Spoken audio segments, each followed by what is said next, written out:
দেখেছো দেখেছো আমার গোপাল কেমন করে খিলখিল করে হাসছে। আমার গোপালের হাসি দেখলে না আমার প্রাণটা জুড়িয়ে যায়। দেখো দেখো কেমন দাঁত বার করে হাসছে।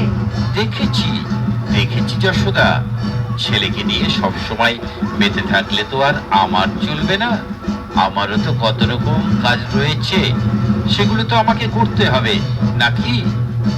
আমারও তো ইচ্ছে করে ছেলের সামনে সব সময় বসে থেকে ওকে আদর করে চুমু খাই। আমারও তো কত রকম রাজকাজ রয়েছে, সেগুলো তো দেখতে হবে। ঠিক আছে, তুমি ছেলেকে আদর করে এসো, আর আমি আমার কাজে চললাম, কেমন? ঠিক আছে ঠিক আছে মহারাজ, আপনি যান, আমিও আসছি, আমারও অনেক কাজ পড়ে রয়েছে। এই দুষ্টু ছেলে, তুমি এখানে দোলনায় বসে মনের সুখে খেলা করো, আমি আমার কাজে যাচ্ছি। কেমন? কোনো দুষ্টুমি করো না কিন্তু।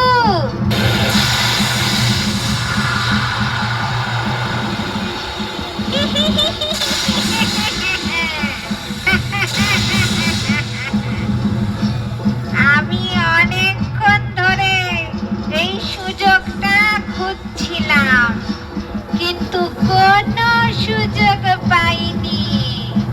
এইবার এইবার সেই সুযোগটা যখন পেয়েছি, আর দেরি করা ঠিক হবে না। এইবার আমার কাজটা সেরে নি। এই বাচ্চাটাকে মারতে পারলে আমি কংসের কাছ থেকে অনেক পুরস্কার পাবো।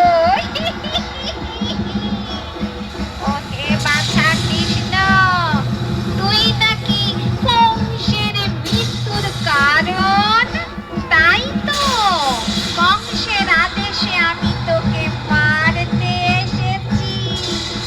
বুঝলি বাছা কৃষ্ণ, আমার এই বুকে বিষাক্ত বিষ মাখিয়ে এনেছি।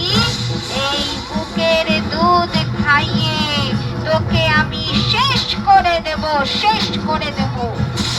না, দোলনাটা নিয়ে একটু আড়ালে যাই, না হলে কেউ দেখে ফেলবে।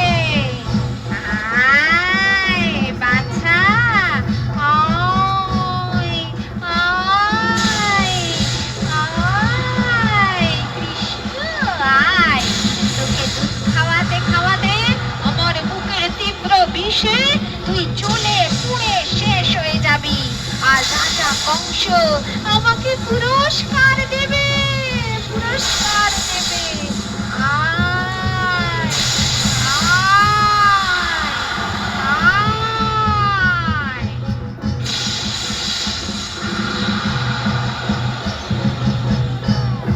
এইভাবে পুতনা কৃষ্ণকে মারবে বলেই আড়ালে নিয়ে যায়, কিন্তু রাখে কৃষ্ণ, মারে কে? তিনি সকলের রক্ষাকর্তা, তাকে মারবে পুতনা। কৃষ্ণ মনে মনে ভাবছে, পুতনা তুমি ভাবছো আমি বাচ্চা ছেলে, কিন্তু আমার কত ক্ষমতা তা তোমার কোনো ধারণা নেই।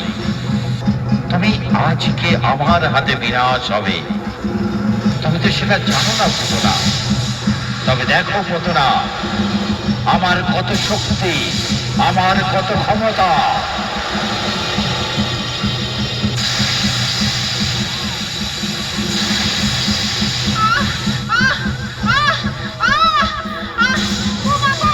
ছাড়ো ছাড়ো কৃষ্ণ, আমি যা সহ্য করতে পারছি না।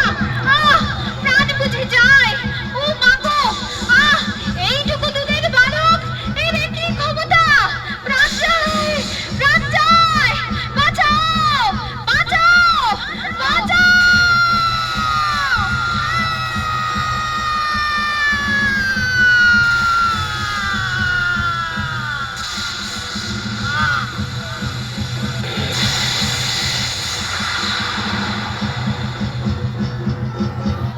এখনকার মতো